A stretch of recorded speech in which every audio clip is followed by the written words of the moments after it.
Oi, gente. Essa aula é para dar continuidade à classificação de seres vivos, tá? Aquela nossa aula que a gente teve de taxonomia, essa é uma aula para complementar. Então, nessa aula a gente vai falar sobre sistemática e filogenia, tá bom? Então, o que seria sistemática? A sistemática, ela é a ciência dedicada a inventariar, tá? Organizar e descrever a biodiversidade, tentar compreender as relações filogenéticas existentes entre os organismos, tá? Entre os seres vivos. Então, ela vai incluir a taxonomia também, tá? O uso dos taxos. Mas, além disso, ela vai também relacionar as relações evolutivas, tá? Vai colocar aí as relações evolutivas de parentescos entre os seres vivos. Então, qual a diferença da sistemática e da taxonomia? A taxonomia, ela vai ser o ramo da biologia destinado à nomenclatura, a dar um nome, a descrição dos seres vivos. Que a gente viu na aula de taxonomia, eu descrevi para vocês como é que se dá esse nome, que foi uma nomenclatura criada por Linneu, nomenclatura binominal. Lá descreve direitinho as regras de como é que se dá esse nome, tá? A sistemática, ela vai utilizar essa taxonomia, tá? O ramo da biologia, que vai além da nomenclatura, ela também vai descrever as relações de parentesco, certo? As relações evolutivas. Então, o naturalista inglês Charles Darwin, ele contribuiu bastante com a classificação de seres vivos, por conta da sua teoria evolutiva. Foi a partir dele que a gente começou a entender que um indivíduo, um ser vivo, ele compartilha um ancestral comum, tá? Que vai originar as espécies que temos atualmente. Então, a forma de classificar os organismos modificou bastante atualmente, né? Nas últimas décadas, devido ao desenvolvimento da genética e da biologia molecular, por exemplo. Hoje a gente sabe, por exemplo, que o homem ele compartilha com o chimpanzé cerca de 98,5% dos genes, né? A gente tem, com isso a gente identifica que tem um ancestral comum com ele, tá? Então a gente compartilha características, certo? Semelhanças genéticas, moleculares ou bioquímicas. Então, através da filogenia, tá? A gente consegue identificar essas semelhanças. Então, agora a classificação de seres vivos, ela deixou de ser apenas estruturalmente, anatomicamente. Ela também passou a contar com as semelhanças moleculares, genéticas e bioquímicas também, tá? Do ser vivo. Então, a filogenia, ela vai ser a história genealógica de uma espécie, tá? Vamos criar tipo uma árvore genealógica, em que vai ter os ancestrais e os descendentes. Ela vai se basear em estudos morfológicos, comportamentais e moleculares. A cladística ou filogenética, ela é um ramo da sistemática que vai reconstruir a filogenia. Então, essa área ela está preocupada em compreender a filogenia, tá? A evolução das espécies.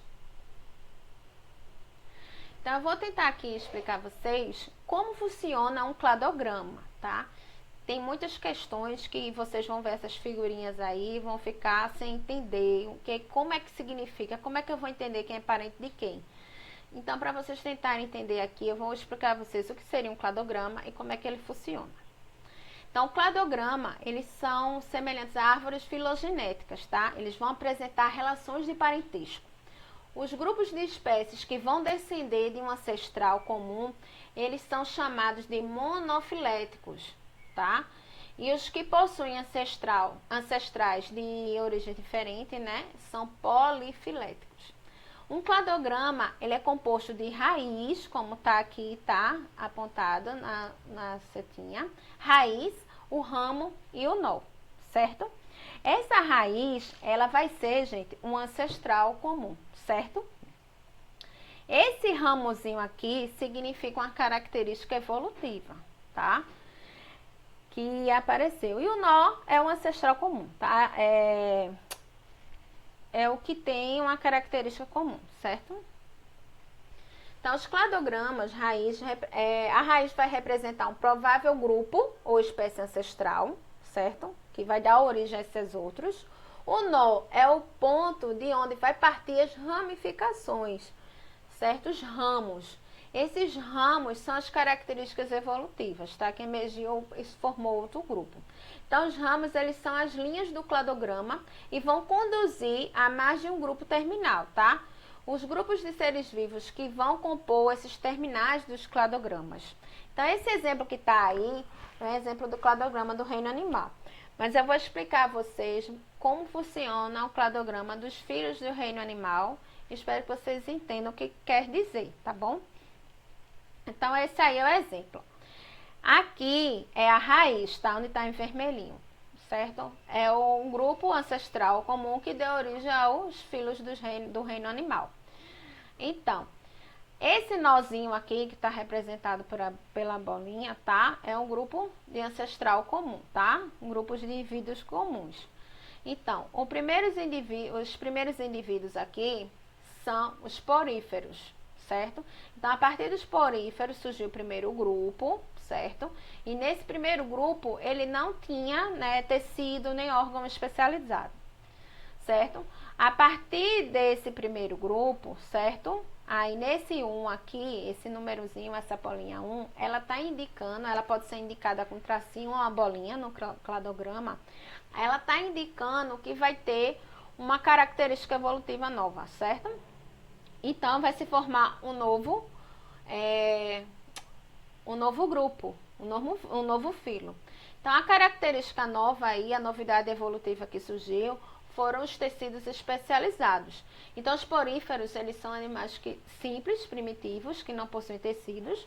A partir desse número 1 aí, que ele pode ser representado no cladograma com a bolinha, com o tracinho, vai surgir a nossa primeira ramificação, tá? A nossa primeira ramificação, que vai ser os quinidários aqui, após os poríferos. Então, esses quinidários já vão possuir tecidos especializados, tá? Aí, a partir dos quinidários, vai surgir outra novidade evolutiva. Então, agora, antes a gente só tinha animais diblásticos, agora a gente tem animais triblásticos, com 3 folhetos. Então, outra bolinha, outro tracinho, vai surgir outro ramo. Agora, os platelmintos, que possuem 3 folhetos, tá? São triblásticos e possuem simetria bilateral. Depois vai surgir, próxima bolinha aí, terceira, ou tracinho, vai surgir outra novidade evolutiva, surgindo assim outro ramo, os nematelmintos, que a novidade aí vai ser a cavidade corporal, tá? No 4, outra novidade, surgindo assim os moluscos, que é o celoma. Então, a partir do celoma, que é as vísceras, tá? A cavidade visceral, a gente vai ter outros 3 grupos que compartilham, né? Outros grupos, essas outras ramificações aqui que a gente tá vendo, o 7, o 5, o 6, ou 6 e 7, eles compartilham a mesma novidade evolutiva, tá certo? Todos vão possuir agora, a partir de agora, celoma. Só que desses daqui, do 4 até o 7, aqui até os cordados, do molusco e o cordado, todos vão possuir celoma. Porém, de molusco artrópode, eles possuem celoma, certo? Mas de um para o outro, além de compartilhar o celoma, eles compartilham também características em comum. Outras características em comum. Ok? Por isso que eles estão aqui, ó, os 3, como se fosse um ramozinho só, certo? Em um galinho só. Aí, o molusco. Do molusco para o anelídeo, surgiu outra ramificação, porque são animais de corpo mole, porém os anelídeos vão ter anéis. Dos anelídeos para os artrópodes, agora a gente tem indivíduos que têm o corpo com articulações, tá? Apêndices articulados. Então, esses 3 aqui, molusco, anelídeo e artrópode, eles estão tipo no mesmo galho, porém formando 3 ramificações, porque compartilham uma característica comum entre eles, tá certo? Aí, a gente pula aqui para os 6 equinodermos, continuam sendo animais invertebrados, porém ele possui agora simetria radial, tá bom? É uma característica diferente desses outros 3 aqui. E, por fim, a última ramificaçãozinha da evolução seria os cordados, que vão apresentar a autocorda, tá? Então, todos esses aqui, do 4 ao 7, eles compartilham a mesma raiz aqui, que é o número 4, que seria o fato deles serem deuterostômios, ou seja, animais que formam o primeiro ânus para formar a boca, tá? Então, por isso que a gente chama de deuterostômios. Então, esses animais aqui, quando ele tem a mesma ramificação, cada pontinha dessa aqui vai ser a raiz, tá certo? E cada bolinha dessa aqui, outra assim que vier, é uma vantagem que o outro não vai ter, uma vantagem evolutiva, no qual vai surgir uma ramificação. Eu sei que parece um pouquinho confuso, mas na prática, quando vocês começarem a fazer exercícios, aí vocês vão conseguir entender melhor isso. Tá? Em uma próxima aula que a gente pode até tirar dúvidas fazendo exercícios. Eu espero ter ajudado vocês. Qualquer dúvida é só deixar aí nos comentários ou falar comigo também pelo meu Instagram que está lá na descrição.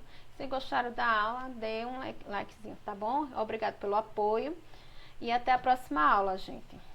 Um grande abraço. Fiquem com Deus.